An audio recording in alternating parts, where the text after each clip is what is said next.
नमस्कार फ्रेंड्स, आज आम डिस्कसन करवा किसी गुरुत्वपूर्ण प्रश्न जहाँ परीक्षा रे निश्चित भाव आसी थाए। चलतु स्टार्ट करवा।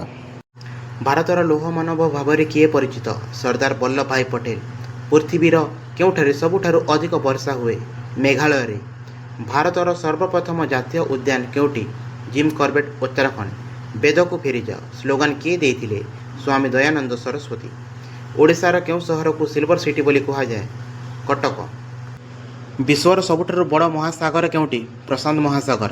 भारतर सबुठारु लंबा जातीय राजपथ केउटी? NH-44। गिद्दा नृत्य केउ राज्यर अटे? पंजाब। मनुष्य शरीर सबुठारु बड़ ग्रंथि ग्लैंड केउटी? यकृत। टेलीफोन आविष्कार किए करथिले? Alexander Graham bell.